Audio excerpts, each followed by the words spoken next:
Every time that you get your paycheck, it doesn't matter if you are the CEO of Apple or the owner of a lemonade stand at the corner of the road, but you have a few choices. You can go and spend everything you have on Pokemon cards or Clash Royale gems, but in my opinion, that's not the best option. The second thing you can do with this money is actually to save it, and that's a pretty wise decision from you to actively manage your money and keep it on the side for later. But keep in mind, there is an evil among us that's called inflation. Every year your money is losing value because goods are getting more expensive, and yeah, you're just losing value when you save it. So is it really that wise to keep your money into a savings account? Or your third option is actually to invest it, and that's what this video is all about. You can make your money work for you by owning a small percentage of a company, and they will pay you back, and we'll see that in just a second. Hello YouTube, my name is Alexi, and here on this channel I speak about all things personal finance related. So if you are into this kind of stuff, consider subscribing. Okay, today I will teach you how to invest. Let's go. When you're starting to invest, it's so overwhelming at first. You have all these information that comes from here, all these information from that, and you don't know what to do. But today we start with the basic knowledge that will make you a successful investor. I will give you all the most important advices for you to actually start investing yourself. Keep in mind though, everyone's different, so everyone will have different investment strategies. I'm not saying that one is better than the other one, you just need to find one that represents yourself. And I will give you the ones that statistically will help you the most, like dividend investing, growth investing, etc. Now, first of all, what is investing? So pretty much you buy shares of a company at a certain price and you want it to increase over time and sell it at a profit. Or the second thing you can do is getting paid dividend, which is what I do. Now, what is the difference between trading and investing? Because I never knew what it was before. There is a big difference between the two. Did you know that? Because a lot of people are actually not aware of that. Because at first I thought that this was investing, and that was scary as hell. When in reality, investing is more like... Because long-term investing and trading have almost nothing in common except the fact that you are playing with stocks. If you don't want to spend all your days looking at charts and hearing about market news, investing is definitely for you. Also, about 90% of traders actually lose money by trading, which is just a big no-no for me, and should also be a no-no for you. Investing is all about buying great quality companies and holding them long term. If they are great companies, their prices will increase over time. If they are not, well, that's the problem. So focus on that point and you'll be good. Now, of course, yes, trading can be profitable. It can be really profitable. But no, don't do it for these three reasons. One, the market is unpredictable in the short term, like absolutely unpredictable, and if people are saying that they can predict it, they might be right on some occasions, but most of the time they are not. Nobody saw the COVID coming, and nobody saw the market stimulus bill not accepted coming, and you can't tell what the market will do in the short term.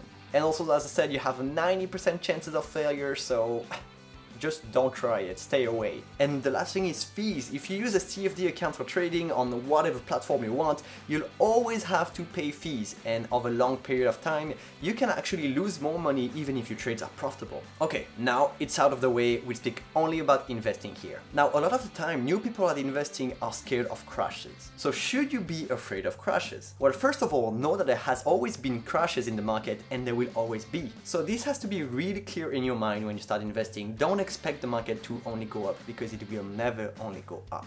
Now, I know what I'm talking about because guess what? I started investing in January 2020, right before the big market crash that we had. So I know how it feels like to be in the red. I'm actually still in the red right now, but I know that over a long period of time, on the long term, I will actually be fine. So don't expect to go into the market and be profitable all the time, because this will probably not happen. Also, a crash is mostly healthy for the market because, as I said, you can't expect prices to only go up and up and up all the time. That doesn't work like that. And it's true for the stock market, real estate, or pretty much any market. And if you see a market that's only going up, well, it might just be a scam.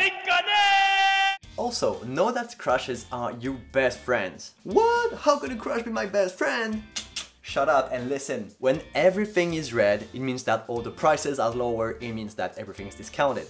It's time to buy the dip. Yes, of course, if you buy stocks at a lower price, you'll be more profitable in the future, so that's just the best way to do so. And always remember what Warren Buffett once said: be fearful when others are greedy, and be greedy when others are fearful. In other words, buy the dip, don't go into hype stocks. Now, with what money should you invest? First rule, really important one, Don't invest with money that you need in the short term. And what does short term mean? It means in the next month or even in the next years, depending on the situation. Because as I said, crashes happen and will happen again. So if you invest your money into the stock market at some time and like 5 months later you need the money actually to buy you a new car, your new house, or whatever you want to do with your money, and you find out that the market is still in the red, so you'll have to sell stocks at a loss, which you never want to do. First rule of the stock market, don't lose money.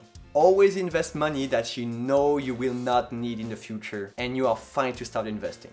Now that you have all this money that you can invest, what do you do with it? Well, before going into the strategies of how to invest, what should you do with this money? Well, you should buy stocks, of course, but you should buy multiple stocks. You should diversify your investments. It's a really important advice since I saw so many people buying like one or just a few companies. That's a great recipe for failure if you just ask me. As we say, don't put all your eggs in just one basket. Or a better advice in my opinion would be don't only have one girlfriend, because what if she breaks up with you?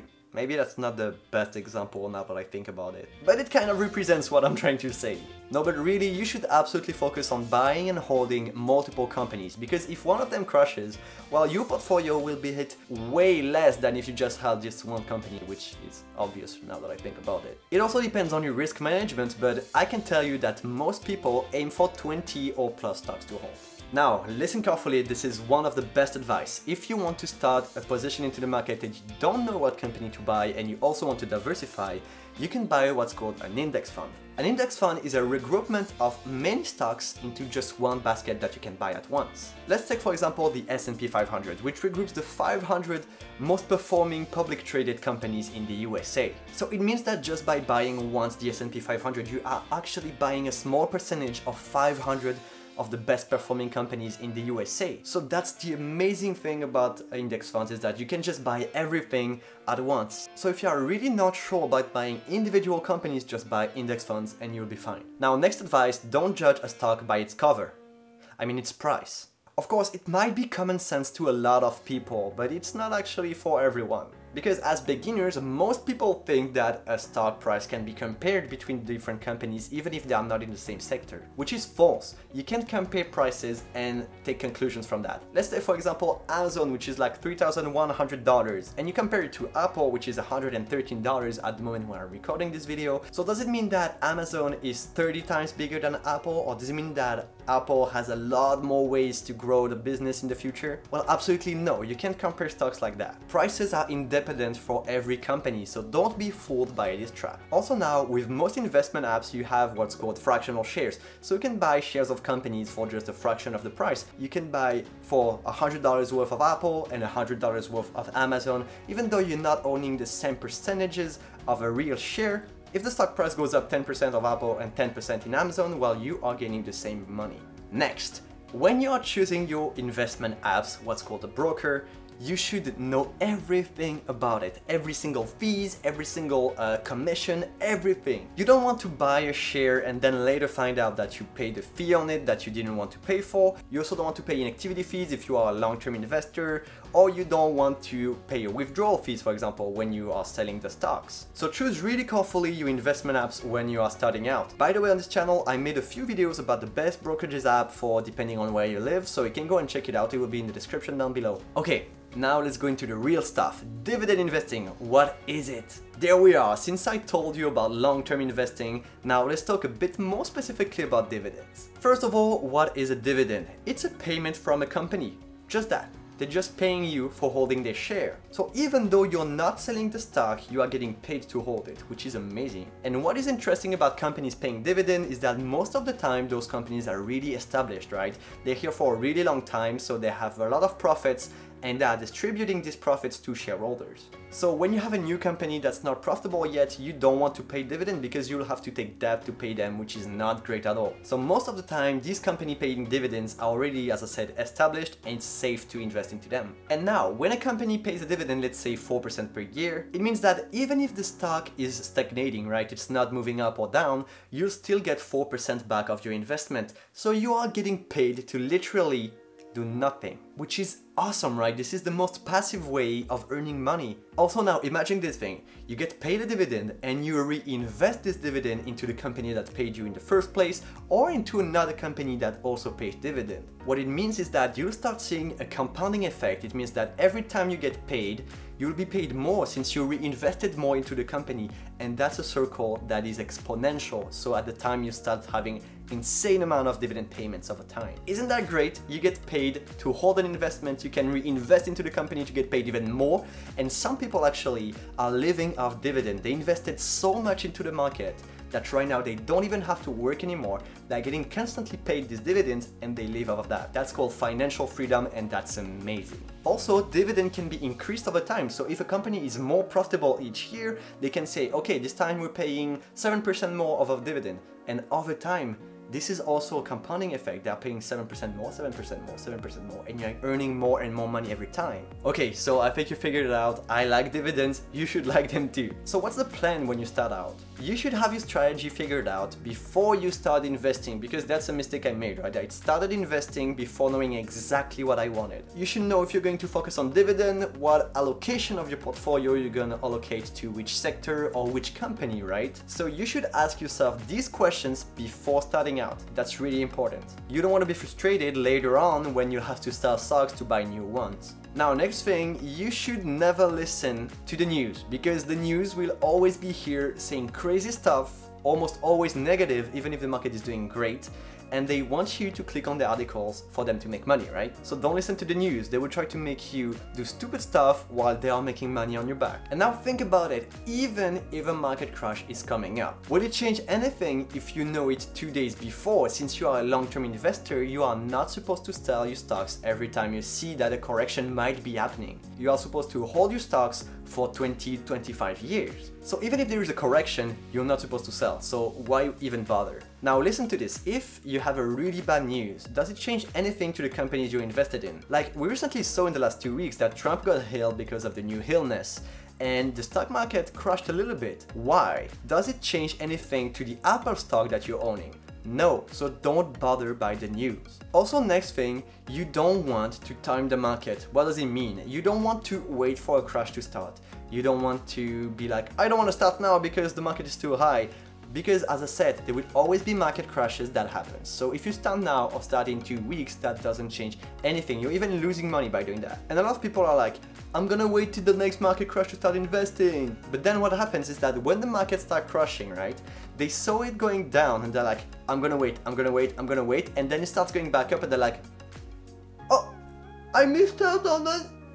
Just don't do it. So we spoke about which money you should invest into the stock market and what kind of strategies you have to choose, but now let's speak about lump sum and dollar cost average. A lump sum is when you invest a big amount of money into the stock at once. Let's say you have 10,000 on the side, you invest 10,000 at once and you see it grow. Now it has been shown that investing consistently into the market is better than doing lump sum investings. Look at what I do. I invest $1,000 into the market each and every single month. I could have invested like 20K at once, which I didn't do because guess what happened next? The corona. So I will be in a deep, you know what I mean? And also it's way less risky to do what I'm doing right now because, well, if there's a big market crash like we had, I didn't lose that much money because I had only invested once. Buy great companies over time and you'll see amazing results. One great way to do that is that if you live in the USA, you have like M1 Finance, or in Europe you have Trading 212, in which you can automatically invest into the market. You can say what is called a pie. It's like a percentage of the stocks you want to invest in.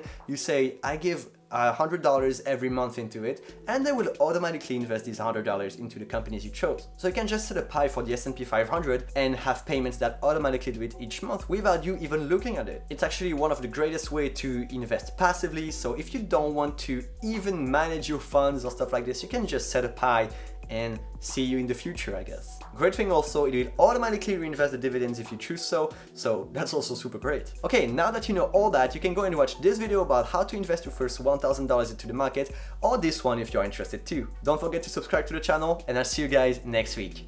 Bye bye.